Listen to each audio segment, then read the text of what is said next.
ದತ್ತಗುರು ಎಲ್ಲರಿಗೂ ನಮಸ್ಕಾರ. Welcome back to Pathashala academy. So ನಾವು ಹಿಂದಿನ ಕ್ಲಾಸಲ್ಲಿ ಒಕ್ಕೂಟ ನ್ಯಾಯಾಂಗದ ನ್ಯಾಯಾಲಯದ ವಿಧಿಗಳು ಎಷ್ಟದೋ ಅದರ ಬಗ್ಗೆ ನೋಡ್ಕೊಂತ ಹೋಗಿದ್ವಿ. ಸೊ ಇವತ್ತು ನಾವೇನು ಮಾಡೋಣ, ಅದರ ಬಗ್ಗೆ ಕರೆಕ್ಟಾಗಿ ಎಕ್ಸ್ಪ್ಲನೇಷನನ್ನು ತಿಳ್ಕೊಳ್ತಾ ಹೋಗೋಣ.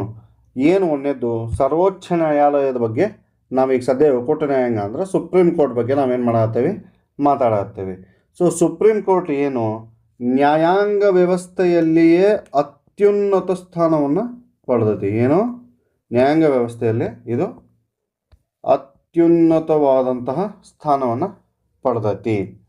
ಹೀಗಾಗಿ ಇದು ನಮ್ಮ ಭಾರತದ ನ್ಯಾಯಾಂಗ ವ್ಯವಸ್ಥೆಗೆ ಅತಿ ಇಂಪಾರ್ಟೆಂಟ್. ಇನ್ನೊಂದು, ಇಲ್ಲಿ ಬಂದ ಆಜ್ಞೆಗಳನ್ನು ಪ್ರತಿಯೊಬ್ಬ ಪ್ರಜೆಯೂ ಪಾಲಿಸಲೇಬೇಕು. ಹೊಳ್ಳಿ ಸುಪ್ರೀಂ ಕೋರ್ಟಿಂದ ಬಂದಂತಹ ಆ ಆದೇಶವನ್ನು ಬೇರೆ ನ್ಯಾಯಾಲಯದಲ್ಲಿ ಪ್ರಶ್ನೆ ಮಾಡಕ್ಕೆ ಬರಂಗಿಲ್ಲ. ಏನು ಮಾಡಕ್ಕೆ ಬರಂಗಿಲ್ಲ? ಬೇರೆ ನ್ಯಾಯಾಲಯದಲ್ಲಿ ಪ್ರಶ್ನೆಯನ್ನು ಮಾಡ್ಲಿಕ್ಕೆ ಬರಂಗಿಲ್ಲ. ಹಾಗಾಗಿ ಇದನ್ನೇನಂತ ಕರೀತಾರ? ಮನವಿಯ ಅಂತಿಮ ಮನವಿಯ ಅಂತಿಮ ನ್ಯಾಯಾಲಯ ಅಂತ ಕರೀತಾರ. ಅಂದ್ರೆ ನೀವು ಏನು ಮನವಿ ಮಾಡ್ಕೊಳ್ಳೋದಿದ್ರು ಇಲ್ಲೇ ಲಾಸ್ಟ್ ಮಾಡ್ಕೋಬೋದು, ಇದ್ರ ಮೇಲೆ ನಿಮ್ಗೆ ಹೋಗಕ್ಕೆ ಚಾನ್ಸ್ ಇಲ್ಲ ಅಂತಂದು ಹೇಳ್ತಾರ. ಇನ್ನೊಂದೇನು, ಮೂಲಭೂತ ಹಕ್ಕುಗಳನ್ನು ರಕ್ಷಣೆಯನ್ನು ಮಾಡ್ತತಿ. ಇದು ಹೆಂಗಂತ ನಿಮ್ಮ ಮೂಲಭೂತ ಹಕ್ಕುಗಳೊಳಗೆ ನಾನು ಆಲ್ರೆಡಿ ಹೇಳೀನಿ, ಹಾಗಾಗಿ ಅದನ್ನ ಇನ್ನೊಮ್ಮೆ ಎಕ್ಸ್ಪ್ಲೇನ್ ಮಾಡೋಕ್ಕೆ ಹೋಗೋದಿಲ್ಲ. ಹಾಗಾಗಿ ಇದಕ್ಕೆ ಏನಂತ ಕರೀತಾರ? ಮೂಲಭೂತ ಹಕ್ಕುಗಳ ರಕ್ಷಾ ಕವಚ ಅಂತ ಕರೀತಾರ. ಏನಂತ ಕರೀತಾರ? ಮೂಲಭೂತ ಹಕ್ಕುಗಳ ರಕ್ಷಾ ಕವಚ ಅಂತಂದು ಭಾರತದ ಸರ್ವೋಚ್ಚ ನ್ಯಾಯಾಲಯವನ್ನು ನಾವೇನು ಮಾಡ್ತೇವೆ, ಕರಿತೇವೆ. ಸೊ ಇನ್ನು ಈ ಸರ್ವೋಚ್ಚ ನ್ಯಾಯಾಲಯವು 1950 ಜನವರಿ 28ರಂದು ಅಸ್ತಿತ್ವಕ್ಕೆ ಬಂತು. ಕರೆಕ್ಟಾಗಿ ನಮ್ಮ ಸಂವಿಧಾನವನ್ನು ಅಂಗೀಕರಿಸಿ 2 ದಿನದ ನಂತರ ಏನಂತು ಸುಪ್ರೀಂ ಕೋರ್ಟ್ ಅಸ್ತಿತ್ವಕ್ಕೆ ಬಂತು. ಇನ್ನು ಇದರ ಸ್ವರೂಪ ಹೆಂಗೈತಂದ್ರೆ, ಅಮೇರಿಕಾ ಸಂಯುಕ್ತ ಸಂಸ್ಥಾನದಲ್ಲಿರುವಂಥ ಒಕ್ಕೂಟ ವ್ಯವಸ್ಥೆ ಹೆಂಗೈತಿದು, ಅಮೇರಿಕಾದಲ್ಲಿ ಏನು ಕೋರ್ಟಿಂದ ಇದು ಐತಲ್ಲ, ಹಂಗೆ ಒಕ್ಕೂಟ ವ್ಯವಸ್ಥೆ ಹೆಂಗೈತಿ. ಆದ್ರೆ ಏಕೀಕೃತ ನ್ಯಾಯಾಂಗ ವ್ಯವಸ್ಥೆಯನ್ನು ಹೊಂದಿದೆ. ಏಕೀಕೃತ ನ್ಯಾಯಾಂಗ ವ್ಯವಸ್ಥೆ ಅಂದ್ರೇನು? ಒಂದು ಸಲ ಇಲ್ಲಿಂದ ಆರ್ಡರ್ ಪಾಸ್ ಆದ್ರೆ ಅದನ್ನೆಲ್ಲರೂ ಏನು ಮಾಡಬೇಕು, ಫಾಲೋ ಮಾಡಬೇಕು. ಇನ್ನೊಂದು, ಇದು ಮೇಲ್ ಸ್ಥಾನದೊಳಗೈತಿ. ಇದರ ನಂತರ ಹೈಕೋರ್ಟ್ಗಳು ಬರ್ತಾವೆ, ಅದಾದಮೇಲೆ ಜಿಲ್ಲಾ ಕೋರ್ಟ್ಗಳು ಮತ್ತು ಸೆಷನ್ ಕೋರ್ಟ್ಸ್ಗಳು ಬರ್ತಾವೆ. ಹಾಗಾಗಿ ಇದು ಅತ್ಯುನ್ನತ ಸ್ಥಾನದೊಳಗೈತಿ. ಇದನ್ನು ಏನು ಮಾಡಿದ್ವಿ, ನ್ಯಾಯಿಕ ವ್ಯವಸ್ಥೆಯನ್ನು ನಾವು 1935ರ ಭಾರತ ಸರ್ಕಾರ ಕಾಯ್ದೆಯಿಂದ ಹಾಕ್ಕೊಂಡಿವಿ. ಇದೊಂದು ನೆನಪಿರಲಿ. ನ್ಯಾಯಿಕ ವ್ಯವಸ್ಥೆಯನ್ನು, ನ್ಯಾಯಾಲಯವನ್ನು ಅಮೇರಿಕಾ ಸಂಯುಕ್ತ ಸಂಸ್ಥಾನ, ಬಟ್ ನ್ಯಾಯಿಕ ವ್ಯವಸ್ಥೆ ಅಂದರೆ ಒಂದು ಆರ್ಡರ್ ವೈಸ್ ಏನು ಹಾಕ್ಕೊಂಡೇವಲ್ಲ, ಅದನ್ನು ನಾವು ಎಲ್ಲಿಂದ ತೊಗೊಂಡೇವಿ? ಭಾರತ ಸರ್ಕಾರ ಕಾಯ್ದೆಯಿಂದ ನಾವು ಅದನ್ನ ತಗೊಂಡೇವಿ. ಇನ್ನು ರಚನೆಯ ಬಗ್ಗೆ ಹೇಳಬೇಕು ಅಂತಂದ್ರೆ ಏನು, ಈ ಸುಪ್ರೀಂ ಕೋರ್ಟಿನ ರಚನೆ, ವ್ಯಾಪ್ತಿ ಮತ್ತು ಅಧಿಕಾರ ಇವಕ್ಕೆ ಸಂಬಂಧಿಸಿದಂಗೆ ಕಾನೂನನ್ನು ರೂಪಿಸುವ ಅಧಿಕಾರ ಯಾರಿಗೈತಿ? ಅಧಿಕಾರ ಸಂಸತ್ತಿಗೆ ಐತಿ. ಪ್ರಸ್ತುತವಾಗಿ 34 ಜನ ನ್ಯಾಯಾಧೀಶರು ಎಲ್ಲಿದಾರ? ನಮ್ಮ ಸುಪ್ರೀಂ ಕೋರ್ಟ್ ಒಳಗದಾರ. ಇದರೊಳಗೆ ಒಬ್ಬರು ಮುಖ್ಯ ನ್ಯಾಯಾಧೀಶರು, 33 ಜನ ಇತರೆ ನ್ಯಾಯಾಧೀಶರು.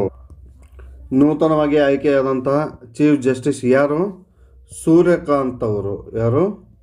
ಸೂರ್ಯಕಾಂತ್ ಸರ್ ಅವರು ನೂತನವಾಗಿ ಚೀಫ್ ಜಸ್ಟಿಸ್ ಆಫ್ ಇಂಡಿಯಾ ಆಗಿ 53ನೇದವರು. ಇದೊಂದು ನೆನಪಿರಲಿ. 53rd chief justice of India is known as Suryakant sir ji ಅವರು ಏನು ಮಾಡಿದರು, ಈಗ ಸದ್ಯ ನಮ್ಮ ಚೀಫ್ ಜಸ್ಟಿಸ್ ಅದಾರ. ಪ್ರಪ್ರಥಮವಾಗಿ ಮೂಲತಃ ಸುಪ್ರೀಂ ಕೋರ್ಟ್ ಒಳಗೆ 8 ಜನ ಏನಾದ್ರು ನ್ಯಾಯಾಧೀಶರು ಇದ್ದರು. ಕಾಲಕ್ಕೆ ಏನು ಮಾಡಿದರು, ಸಂಸತ್ತಿನಿಂದ ಅವರ ಏನು 8 ಜನ ಇದ್ದಿದ್ದನ್ನು ಹೆಚ್ಚಿಗೆ ಮಾಡ್ಕೊಂತ ಈಗ ಪ್ರೆಸೆಂಟ್ ಎಷ್ಟೈತಿ, 34 ಜನರು ಏನದಾರ chief justice I mean chief justice ಅಲ್ಲ, ಜಸ್ಟಿಸ್ ಆಗಿ ಸರ್ವೋಚ್ಚ ನ್ಯಾಯಾಲಯದ ನ್ಯಾಯಮೂರ್ತಿಗಳಾಗದಾರ. ಅದ್ರಾಗ ಮುಖ್ಯ ನ್ಯಾಯಮೂರ್ತಿಗಳು ಒಬ್ಬರು, ಇನ್ನು 33 ನ್ಯಾಯಮೂರ್ತಿಗಳು ಅದಾರ.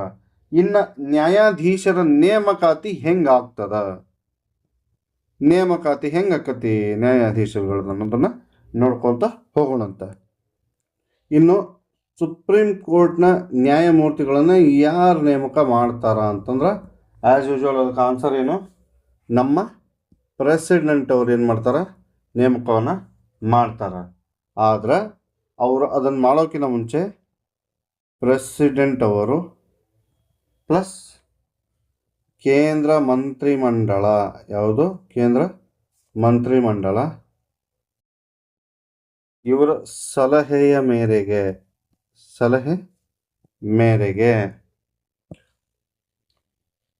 ಇವರು ಇಚ್ಛಿಸುವಷ್ಟು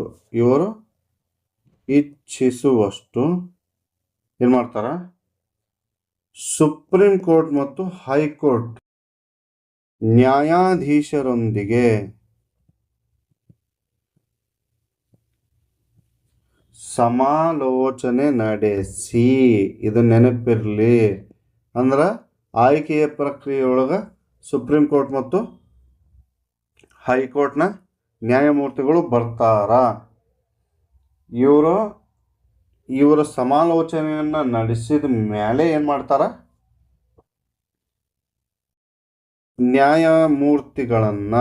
ನ್ಯಾಯಾಧೀಶರನ್ನು ನೇಮಕ ಮಾಡ್ತಾರ. ಸಮಾಲೋಚನೆ ಅಂದ್ರೆ ಒಪ್ಪಿಗೆ ಅಂತ ಅರ್ಥ. ಅವರು ಒಪ್ಪಿಗೆ ಪಡೆದ ಮೇಲೆ ಇವ್ರು ಏನು ಮಾಡ್ತಾರ, ನ್ಯಾಯಾಧೀಶರನ್ನು ನೇಮಕ ಮಾಡ್ತಾರ. ಈಗ ನಾ ಹೇಳಿದ್ದು ಎಲ್ಲಿ ಮಠ, 1998 ಐ ಮೀನ್ ಅದಕ್ಕಿಂತ ಮುಂಚೆ ಎಲ್ಲ ಈ ರೀತಿ ಇತ್ತು. ಸೊ ಅದಾದಮೇಲೆ ಏನಾಯ್ತು, ಇವರು ಕೊಲಿಜಿಯಂ ಪದ್ಧತಿ ಅಂತ ತಂದರು. ಏನು, ಕೊಲಿಜಿಯಂ ಪದ್ಧತಿ ಅಂತಂದು ತೊಗೊಂಬಂದ್ರು. ಕೊಲಿಜಿಯಂ ಪದ್ಧತಿ ಅಂತಂದ್ರೆ ಏನು, ಕೊಲಿಜಿಯಂ ವ್ಯವಸ್ಥೆ ಅಂತಂದ್ರೆ ಒಬ್ಬರು ಮುಖ್ಯ ನ್ಯಾಯಾಧೀಶರು ಪ್ಲಸ್ ಅವ್ರ ಜೋಡಿ 4 ಮಂದಿ ನ್ಯಾಯಾಧೀಶರು ಸೇರಿ ಏನು ಮಾಡ್ತಾರ, ನೆಕ್ಸ್ಟ್ ಯಾರು ನ್ಯಾಯಾಧೀಶರಿಗೆ ಅಪಾಯಿಂಟ್ ಆಗಬೇಕು ಅನ್ನೋದನ್ನು ಡಿಸ್ಕಷನ್ ಮಾಡಿ ಸರ್ಕಾರಕ್ಕೆ ಸಲ್ಲಿಸ್ತಾರ. ನಿಮ್ಗೆ ಇದ್ರೊಳಗೆ ಇನ್ನೊಂದು ನೆನಪಿರಲಿ, ಈ 4 ಮಂದಿ ಒಳಗೆ ಇಬ್ಬರು ಪರವಾಗಿದ್ರು, ಈಗ ಇಲ್ಲಿ ಒಬ್ಬರು ನ್ಯಾಯಾಧೀಶರ ಬಗ್ಗೆ ಹೆಸರು ತೊಗೊಂಡ್ರ, ಇವರು ಇಬ್ಬರು ವಿರೋಧವಾಗಿದ್ರ ಅಂಥವರ ಹೆಸರನ್ನು ಶಿಫಾರಸ್ಸು ಮಾಡಂಗಿಲ್ಲ. ಅವ್ರ ಹೆಸರನ್ನು ಶಿಫಾರಸ್ಸು ಮಾಡಂಗಿಲ್ಲ. ಇಫ್ ಇನ್ ಕೇಸ್ ಇವರು ಇದನ್ನು ಬಿಟ್ಟು ಈಗ ಒಂದು 8 ಮಂದಿದು ಯಾರು ಹೆಸರನ್ನು ಶಿಫಾರಸ್ಸು ಮಾಡಿದ್ರು, ಆವಾಗ ಇವ್ರೇನು ಮಾಡ್ತಾರ, ಇದು ಏನು ಸಮಾಲೋಚನಾ ಪ್ರಕ್ರಿಯೆ ನಿಯಮಗಳು ಮತ್ತು ಅಗತ್ಯತೆಗಳಿಗೆ ಅನುಗುಣವಾಗಿ ಇಲ್ಲ ಅಂತಂದ್ರೆ ಏನು ಮಾಡ್ಬೋದು, ಸರ್ಕಾರ ಇವ್ರು ಹೇಳಿದ್ದಕ್ಕೆ ಬದ್ಧವಾಗಿರಬೇಕಾಗಿಲ್ಲ.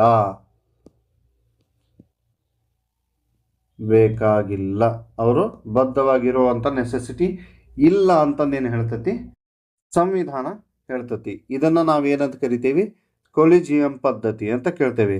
ಇವ್ರಿಗೆ ಬೇಕು ಅವರನ್ನು ಆರಿಸ್ಲಿ, ಯಾರು ನಿಷ್ಪಕ್ಷಪಾತ ಮಾಡಬಾರ್ದು ಅಂತಂದು ಏನು ಮಾಡ್ತಾರೆ, ನ್ಯಾಯಾಧೀಶರ ಕೈಯೊಳಗೆ ಕೊಲಿಜಿಯಂ ಪದ್ಧತಿ ಹೇಳ್ತಾರೆ. ಇವರು ಶಿಫಾರಸ್ಸು ಮಾಡಿದವ್ರನ್ನ ಏನು ಮಾಡ್ತಾರೆ, ರಾಷ್ಟ್ರಪತಿಗಳು ನೇಮಕವನ್ನು ಮಾಡ್ತಾರೆ. ಇನ್ನು ಚೀಫ್ ಜಸ್ಟಿಸ್ ಆಫ್ ಇಂಡಿಯಾ ಅವರ ನೇಮಕಾತಿ ಹೆಂಗೆ ನಡೀತೈತಿ ಅಂತಂದ್ರೆ, ಈಗ ನಮ್ಮ ಏನು ಅತ್ಯಂತ ಹಿರಿಯ ನ್ಯಾಯಾಧೀಶರು ಏನಿರ್ತಾರಲ್ಲ ಭಾರತದೊಳಗೆ, ಅವರನ್ನು ಚೀಫ್ ಜಸ್ಟಿಸ್ ಆಫ್ ಇಂಡಿಯಾ ಆಗಿ ಮಾಡಬೇಕು ಅನ್ನೋದು ರೂಲು. ಇದು 1950ರಿಂದ 1973ರವರೆಗೂ ಫಾಲೋ ಮಾಡ್ಕೊಂಡು ಬಂದಿದ್ದು. ಅದಾದಮೇಲೆ 1973ರಿಂದ 93ರವರೆಗೂ ಇದು ಸ್ಟಾಪ್ ಆಯಿತು. ಮತ್ತು 1993ರಿಂದ ಇವ್ರು ಏನು ಮಾಡಿದರು, ಅತ್ಯಂತ ಹಿರಿಯ ನ್ಯಾಯಾಧೀಶರನ್ನು ಮಾತ್ರ ಏನು ಮಾಡ್ಬೋದು, ಭಾರತದ ಮುಖ್ಯ ನ್ಯಾಯಮೂರ್ತಿಯನ್ನಾಗಿ ಮಾಡಬಹುದು ಅಂತಂದು ಹೇಳಿ ಸುಪ್ರೀಂ ಕೋರ್ಟ್ ಏನು ಮಾಡ್ತು, ಸರ್ಕಾರದ ವಿವೇಚನಾಧಿಕಾರಕ್ಕೆ ಅಲ್ಲಿಗೆ ಏನು ಮಾಡ್ತು, ಅವ್ರನ್ನ ಸ್ಟಾಪ್ ಮಾಡ್ತು. ಸೊ ಇನ್ನು ನ್ಯಾಯಾಧೀಶರಾಗಿ ಅರ್ಹತೆಗಳು ಏನದವು, ಅವರ ಅರ್ಹತೆಗಳು ಏನಂದ್ರೆ, ಮೊದಲನೇದಾಗಿ ಭಾರತದ ಪ್ರಜೆಯಾಗಿರ್ಬೇಕು. ಏನಾಗಿರ್ಬೇಕು, ಭಾರತದ ಪ್ರಜೆಯಾಗಿರಬೇಕು. ಎರಡನೇದ್ದೇನು, 5 ವರ್ಷ ಹೈಕೋರ್ಟ್ ಒಳಗೆ ಜಡ್ಜ್ ಆಗಿ ಕೆಲಸ ಮಾಡಿರ್ಬೇಕು, ಅಥವಾ 10 ವರ್ಷ ಏನು ಮಾಡಿರ್ಬೇಕು, ಕೋರ್ಟ್ ಒಳಗೆ ಹೈಕೋರ್ಟ್ ಹೈಕೋರ್ಟ್ ಉಚ್ಚ ನ್ಯಾಯಾಲಯ ಹೈಕೋರ್ಟ್ ಒಳಗೆ ಏನು ಮಾಡಿರ್ಬೇಕು, ವಕೀಲನಾಗಿ ಸೇವೆಯನ್ನು ಸಲ್ಲಿಸಿರಬೇಕು. ಇದು basic requirement to become a judge. Okay, ಇದು ಪೇಸ್ಟ್ ಉಂಟಾ?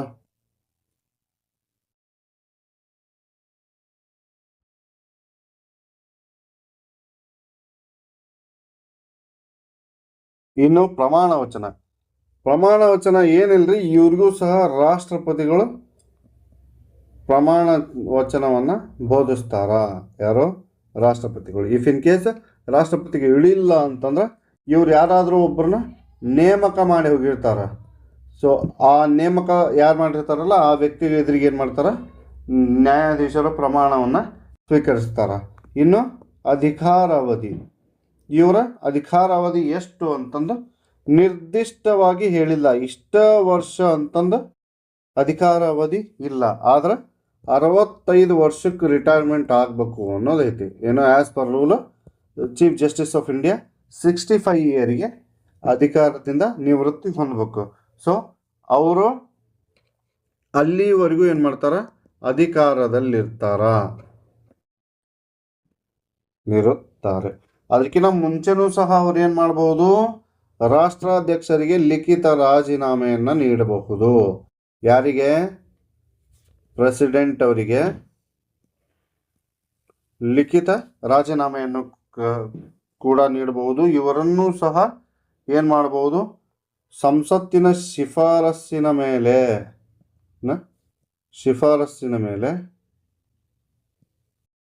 ಪದಚ್ಯುತಿಯನ್ನು ಮಾಡಬಹುದು. ಇನ್ನು ನ್ಯಾಯಾಧೀಶರ ಪದಚ್ಯುತಿ ಹೆಂಗ ಅಂತಂದ್ರ, ಫಾರ್ ಎಕ್ಸಾಂಪಲ್ ಪದಚ್ಯುತಿ ಒಂದು ಸಪ್ರೇಟ್ ಬರ್ಕೊಂಡ್ಬಿಡ್ರಿ. ಪದಚ್ಯುತಿ ಅಂದ್ರೇನು? ಈಗ ಅಕಸ್ಮಾತ್ ಏನೋ ಒಂದು ದುರ್ವರ್ತನೆ ಅಥವಾ ಅಸಮರ್ಥತೆ ಆಧಾರದ ಮೇಲೆ ಏನು ಮಾಡ್ಬೋದು, ರಾಷ್ಟ್ರಾಧ್ಯಕ್ಷರು ಸುಪ್ರೀಂ ಕೋರ್ಟ್ನ ನ್ಯಾಯಮೂರ್ತಿಗಳನ್ನು ಪದಚ್ಯುತಿಗೊಳಿಸ್ಬೋದು. ಆದ್ರೆ ಇದಕ್ಕೆ ಏನೈತಿ, ಉಭಯ ಸದನಗಳು ಲೋಕಸಭೆ ಮತ್ತು ರಾಜ್ಯಸಭೆ ಏನು ಮಾಡಬೇಕು, ವಿಶೇಷ ಬಹುಮತದಿಂದ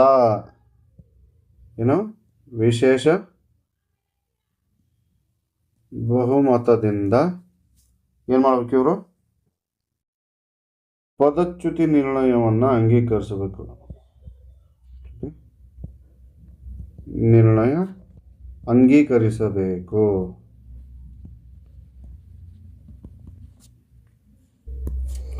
ಸೊ ಹಂಗಂದ್ರೆ ಭಾರತದೊಳಗೆ ಎಷ್ಟು ಮಂದಿನ ಮಹಾಭಿಯೋಗದ ಮೂಲಕ ಪದಚ್ಯುತಿಗೊಳಿಸ್ಯಾರ ಅಂತಂದ್ರೆ ಇಲ್ಲಿವರೆಗೂ ಯಾರನ್ನೂ ಹಿಂಗೆ ಪದಚ್ಯುತಿಗೊಳಿಸಿಲ್ಲ, ಇನ್ನು ಯಾರೂ ಇಲ್ಲ.